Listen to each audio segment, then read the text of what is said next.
الحبیب صلی اللہ تعالی علی محمد۔ پھل اور سبزیاں ہماری غذا کا اہم ترین جز ہے۔ ایک تحقیق کے مطابق ایک انسان کو دن میں کم از کم 800 گرام پھل یا سبزیاں کھانی چاہیے۔ ویسے تو ہر سیزن میں بہت سے پھل ہوتے ہیں، لیکن کچھ ذرا نمایاں ہو جاتے ہیں، پہچان سی بن جاتی ہے، جیسے گرمیوں میں آم اور آج کل سردیوں میں کنو، مالٹا، فروٹ اور موسمی وغیرہ، اور کیلا تو 12 ماہ ہی نظر آتا ہے۔ اب جو موسم کے پھل ہیں وہ تازہ بھی ہوتے ہیں، ذائقہ دار بھی ہوتے ہیں اور نسبتاً سستے بھی ہوتے ہیں۔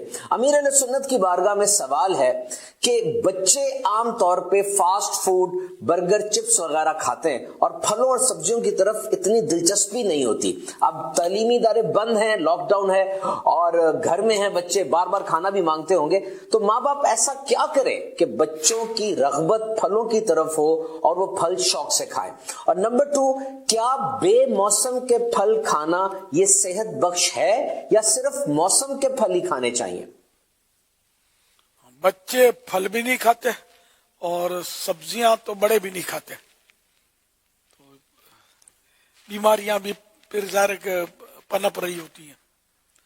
تو سبزیاں اور پھل یہ صحت کے لیے بہت ہی مفید ہیں اور کئی بیماریاں ان سے دور رہتی ہیں پھل اور سبزیاں استعمال کرنے سے، اور اگر ہوتی بھی بیماریاں تو چلی جاتی ہیں۔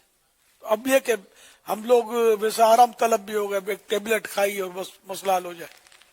یہ کون مطلب یہ کھائے انہیں علاج بالغذا، یہ پورا ایک شعبہ ہے، ڈائٹ کے ذریعے بھی اچھا خاصا علاج ہوتا ہے بیماریوں کا، اور جہاں سارے طبیب جو ہے نا وہ بازی ہار جاتے ہیں، وہاں بعض اوقات یہ غذائیں اپنا کام دکھا دیتی ہیں، وہ بندہ سیٹ ہو جاتا ہے اور تندرست ہو جاتا ہے۔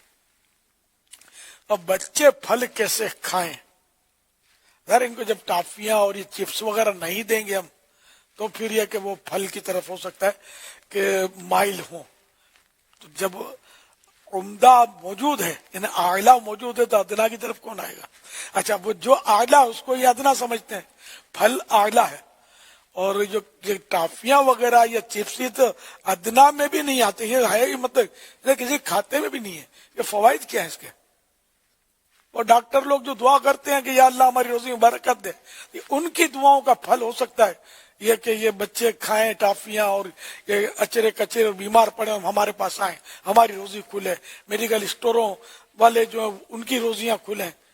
اچھا، عام طور پہ یہ شکایت ہوتی ہے کہ بچہ کھاتا نہیں ہے، کھاتا نہیں ہے، کھاتا نہیں ہے، تو کہاں سے کھائے گا؟ جب یہ چاکلیٹ اور ٹافیاں کھائے گا تو بھوک تو مرے گی نا اس کی۔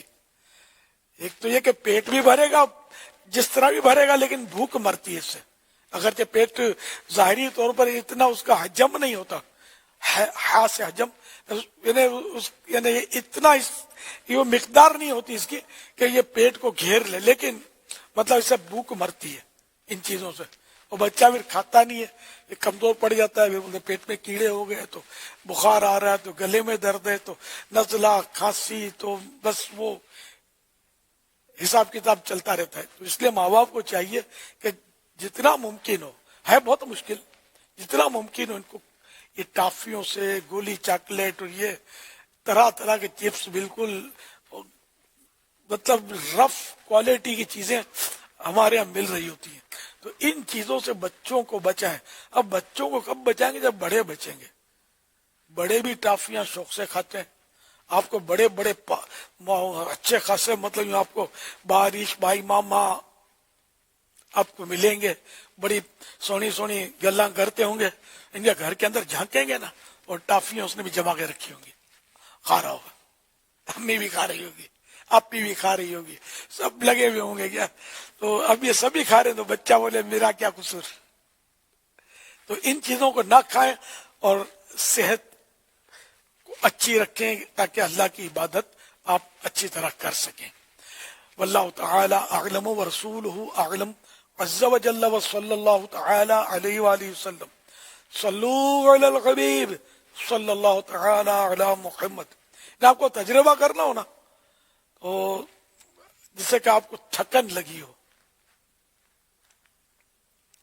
تھک گئے نا، تو ٹافی کھانے سے تھکن تو دور ہوگی یا نہیں ہوگی؟ آپ کیلا کھا لیں، پکا ہوا کیلا ہو واجبی، مطلب کیلا کھا لیں یا کیلے کھا لیں، آپ کو خود پتا چل جائے گا کہ تھکن بڑھتی ہے یا گھٹتی ہے اس سے۔